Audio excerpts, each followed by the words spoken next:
नमस्कार, मैं Sunil Kumar Gupta city news में आप तमाम दर्शकों का बहुत बहुत स्वागत करता हूं। जैसा कि आप सबों को मालूम है कि सिटी न्यूज समसामयिक घटनाओं को लेकर प्रतिदिन आपके बीच आता है, लेकिन अब सिटी न्यूज पर जानेंगे ग्रह गोचर, नक्षत्र और राशियों के बारे में भी। प्रत्येक शनिवार हम लेकर के आएंगे क्या है ज्योतिष, और ज्योतिष के बारे में आप लोग जानकारी लेंगे मुंगेर शहर के लग प्रतिष्ठित ज्योतिषाचार्य अविनाश कुमार शास्त्री से। और हम बहुत स्वागत करते हैं अविनाश कुमार शास्त्री का सिटी न्यूज पर। सर, बहुत बहुत स्वागत आपका। जी सुनील जी, धन्यवाद। मैं सिटी न्यूज के तमाम दर्शकों का काफ़ी अभिवादन करता हूं और एवं उन्हें सादर प्रणाम करता हूं। जैसा कि दर्शकों आपको पता होगा कि जीवन में यश अपयश लगा रहता है। मनुष्य कभी खुशी होता है मनुष्य के जीवन में, तो कभी गम होता है। लोग क्यों खुश होते हैं और क्यों कभी उनके जीवन में गम आ जाता है। सुख और दुख तराजू के दो पलड़े हैं, और यह सुख दुख कहां से निर्णय होता है इनका।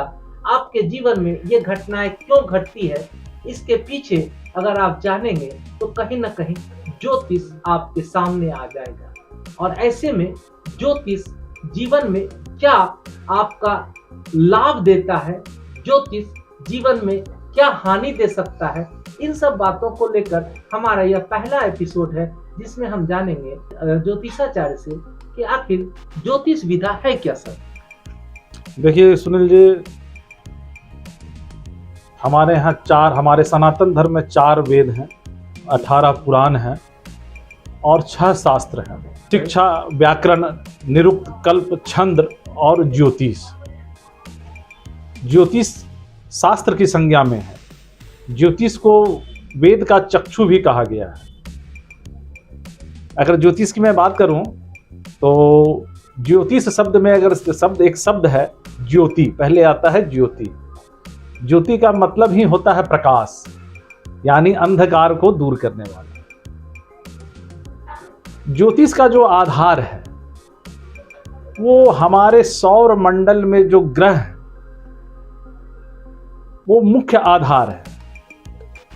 व्यक्ति जब जन्म लेता है, जिस भी वक्त जन्म लेता है, और जैसे ही वह पहली सांस को लेता है, तो जो ग्रहों की स्थिति सौर मंडल में होती है, उस ग्रह से जातक प्रभावित हो जाता है और जीवन भर रहता है।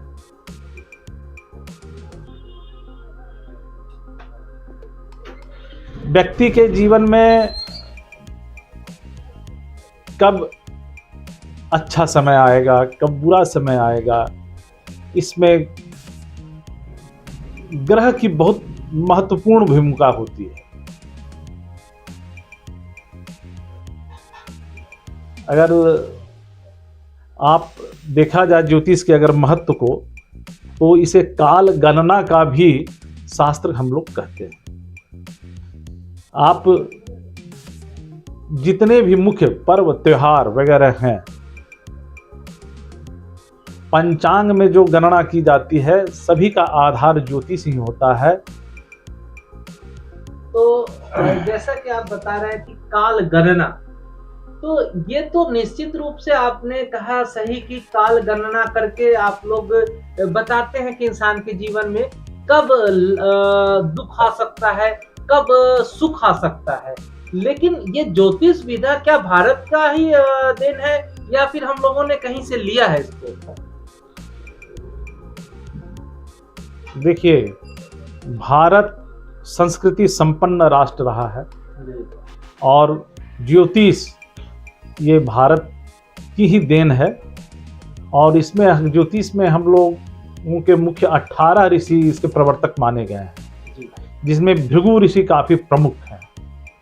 भृगु, पराशर, व्यास, नारद, मरीचि, अंगिरा, ये सभी ऐसे ऋषि हुए हैं जिन्होंने ज्योतिष को काफी ऊंचाइयों पर पहुंचाया है। तो ज्योतिष इंसान के जीवन को किस तरह प्रभावित करता है? जी, बहुत आपने अच्छा सवाल पूछा सुनील जी। देखिए, ऐसे तो भविष्य कहने की 500 विधाएं हैं, लेकिन ज्योतिष के आधार में एक सबसे प्रथम ये में आता है, प्रथम श्रेणी में आता है, वो आता है कुंडली विज्ञान। कुंडली विज्ञान में ये देखा जाता है क्या कि व्यक्ति का जब जन्म हुआ तो ग्रहों की स्थिति क्या है।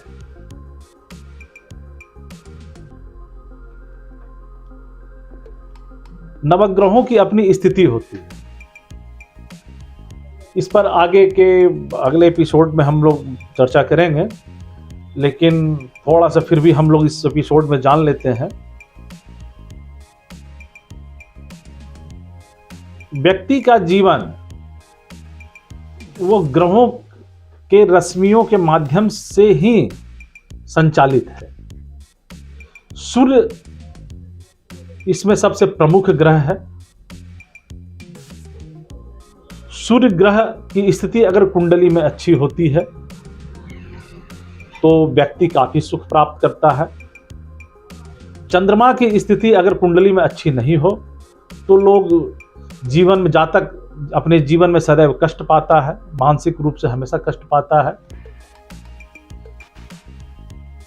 कुंडली में ग्रहों की महादशाएं चलती हैं।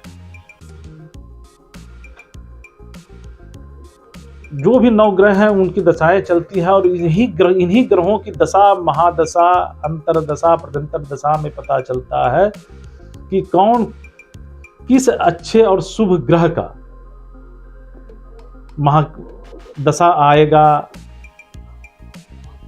अंतरदशा आएगी। तो अगर ग्रह बली है, शुभ प्रभाव में है, तो उस समय अच्छा व्यतीत होगा। पाप प्रभाव में है तो आपका वो कालखंड बुरा बीतेगा। जैसे कि कुंडली में एक चीज होती है द्वादश भाव। द्वादश भाव में जो पहला भाव होता है वो लग्न, वो स्वयं का होता है। दूसरा भाव धन का होता है। तीसरा भाव जो होता है वो भाई बहन इन सभी चीजों का होता है, पराक्रम का होता है। चतुर्थ भाव जो होता है वो वाहन, भूमि, सुख, माता, इन सबों का होता है। पंचम भाव जो होता है विद्या का होता है, विचार का होता है, बुद्धि का होता है। छठा भाव जो होता है रोग, ऋण, शत्रु का होता है। सातवां भाव जो होता है वो स्त्री का होता है। आठवां भाव जीवन मृत्यु का होता है। नवां भाव जो है वो भाग्य का होता है। दसम भाव जो है आपका कर्म क्षेत्र का होता है। 11वां भाव लाभ का होता है, और 12वां भाव जो है आपका हानि और व्यय का होता है। तो किस भाव के स्वामी की महादशा आने वाली है, उनकी अंतरदशा आने वाली है, उस ग्रह की कुंडली में क्या स्थिति है। अगर स्थिति अच्छी है, स्थिति शुभ है, तो उस ग्रह की महादशा अंतरदशा अच्छी बीतेगी। अगर ग्रह पाप प्रभाव में है, पीड़ित है, तो उस ग्रह की दशा अंतरदशा वो बुरा व्यतीत होगा। ज्योतिष से हम लोग अपने जीवन को कैसे लाभान्वित करेंगे? क्योंकि एक सवाल ये है कि ज्योतिष विधा से आप भविष्य को जान लेते हैं। जो कालखंड हमारे जीवन में घटने वाला है उनको आप पहले आगाह कर देते हैं। जो हमारा बीता है वो भी आप लोग बता देते हैं, जो चल रहा है। यानी भूत, भविष्य और वर्तमान तीनों की व्याख्या ज्योतिष में आप करते हैं। तो हम ज्योतिष से क्या लाभ ले सकते हैं और हमारा जीवन ज्योतिष से कैसे लाभान्वित हो, इसके बारे में हम जानना चाहेंगे सर आपसे। जी सुनिए, हाँ आपने बहुत अच्छा सवाल पूछा कि ज्योतिष से कैसे लाभ लिया जा सकता है। क्योंकि आपके पास जो भी लोग आते होंगे तो वो कहते होंगे कि हमें क्या कैसे क्या करें, तो उसको कैसे लाभ ले सके। देखिए, ज्योतिष से यदि व्यक्ति लाभ लेना चाहे तो सबसे पहले अपने जन्म की तारीख, जन्म के समय और जन्म के स्थान को सुरक्षित और संकलित करें। और किसी ज्योतिषी को यदि आप दिखाते हैं तो ज्योतिषी देखने के बाद उसमें आपको ये बताएगा कि कौन से शुभ ग्रह की या अशुभ ग्रह की दशा महादशा आने वाली है। अशुभ ग्रहों का जो उपाय है, दान, मंत्र, जाप, इन सभी चीज़ों से अशुभ ग्रहों के प्रभाव जो होते हैं वो कम हो जाते हैं। ऐसे भी हमारे शास्त्र में कहा गया है कि दान से पाप नष्ट होते हैं और उस ग्रह से संबंधित देवता की उपासना, जाप आदि से काफी लाभ प्राप्त होता है। उसके बाद जो आता है उचित रत्न, ग्रहों के अनुसार उचित रत्नों का धारण करना। इन सभी उपायों को अपना कर हमारे दर्शक जो है वो ज्योतिष का लाभ ले सकते हैं। यानी आपका कहना है कि जो ग्रह, नक्षत्र और राशियां, कितने ग्रह, नक्षत्र, राशियां मतलब? जी, ग्रह 9 है, नक्षत्र 27 और 12 राशियां। इनका क्या चक्र है, ये क्या मतलब? हाँ, मैं पूछा ग्रह क्या है। देखिए, इसके लिए हमें सौर मंडल का अध्ययन करना होगा। सौर मंडल में 9 ग्रह हैं। ग्रह जो है अगर देखा जाए तो सूर्य जो है मुख्य ग्रह है। सारे ग्रह सूर्य के चारों ओर चक्कर लगाता है। सूर्य के सबसे निकटतम ग्रह बुध है, उसके बाद जो है वो आपका शुक्र है, शुक्र के बाद आपका जो है वो मंगल है, बृहस्पति है, शनि है।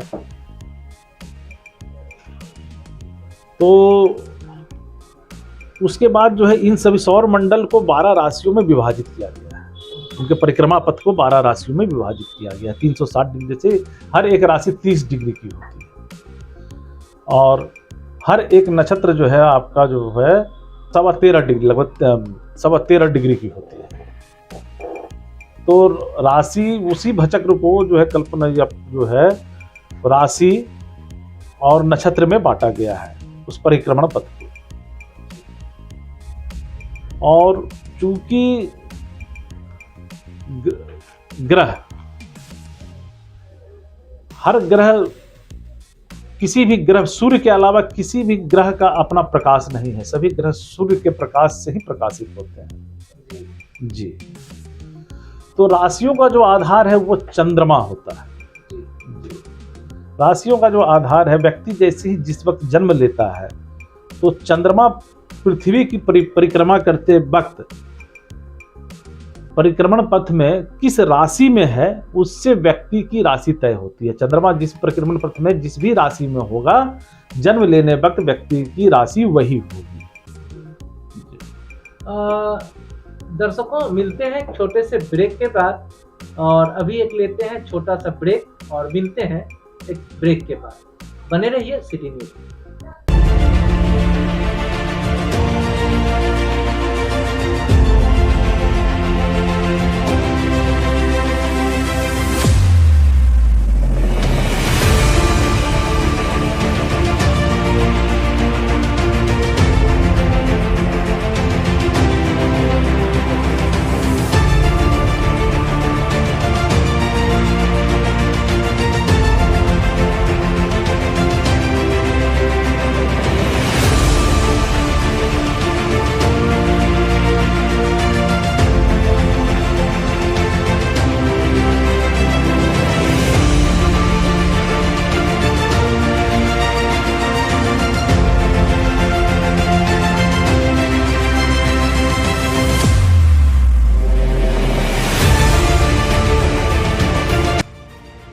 सभी मुंगेर के वासियों को doctor Kumar Abhijeet Geetarjun health care centre की ओर से बहुत बहुत शुभकामनाएं। इस मंच के जरिए एक आप लोग को खबर देना चाहता हूं कि गीतार्जुन हेल्थ केयर सेंटर में गरीब घर की बच्चियों का इलाज 50% मतलब आधे शुल्क पे किया जाएगा, ताकि माँ गरीब लोगों के लिए जो बेटियां बोझ होती हैं उनको बोझ न समझे, उनकी जान बचाए और ज़्यादा से ज़्यादा बेटियों का इलाज हो सके।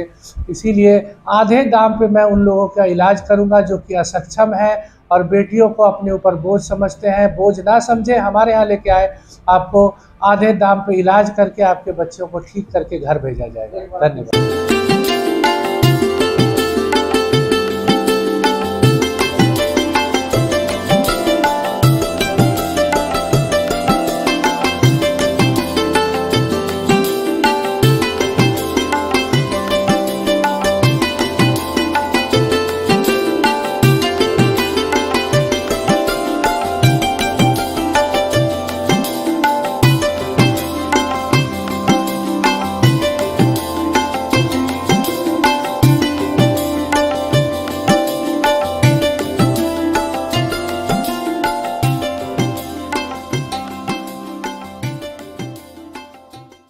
बाद आपका पुनः स्वागत है और आप देख रहे हैं सिटी न्यूज, जहां हमारे साथ मौजूद है मुंगेर शहर के लघु प्रतिष्ठित ज्योतिषाचार्य अविनाश कुमार शास्त्री। और हम जान रहे हैं इस एपिसोड में क्या है ज्योतिष। ज्योतिषाचार्य महोदय, चूंकि आपके पास कई लोग आते रहते होंगे, स्त्री पुरुष, अपने परिवार के बारे में, अपने बच्चों के बारे में, भविष्य वर्तमान, भूत भविष्य वर्तमान की जानकारी लेने के लिए, तो एज ए ज्योतिषाचार्य आप क्या आस्पेक्ट करते लोगों से, किस तरह का वो रहन सहन रहे और ज्योतिष के प्रति किस तरह से वो सोच रखे जिससे कि उसका जीवन सुखमय रहे? देखिए, मैं अपने दर्शकों को यही कहना चाहूँगा कि एक नियमित और संतुलित जीवन शैली को अपनाएं। ज्योतिष में कहा गया है कि अपने विवेक और बुद्धि से भी लोग बुरे ग्रहों के प्रभाव का नाश कर सकते हैं। तो एक नियमित और स्वस्थ जीवन शैली को हमारे दर्शक अपनाएं। अपने जीवन में योग, आयुर्वेद और ज्योतिष को जरूर अपनाएं। बहुत बहुत धन्यवाद। सिटी न्यूज पर आज का एपिसोड क्या है ज्योतिष के बारे में ज्योतिषाचार्य अविनाश कुमार शास्त्री ने बहुत बारीकी से एक एक प्रश्नों का जवाब दिया। और सिटी न्यूज भी तमाम दर्शकों के स्वस्थ रहने की कामना करता है। और याद रखिए, ग्रह गोचर अगर खराब चल रहा है तो ज्योतिष उसे ठीक करेगा। और आप देखते रहिएगा, अगर ज्योतिष क्या है तो निश्चित रूप से यह ग्रह गोचर आपके जीवन में तकलीफ नहीं, खुशी ही देगा। धन्यवाद।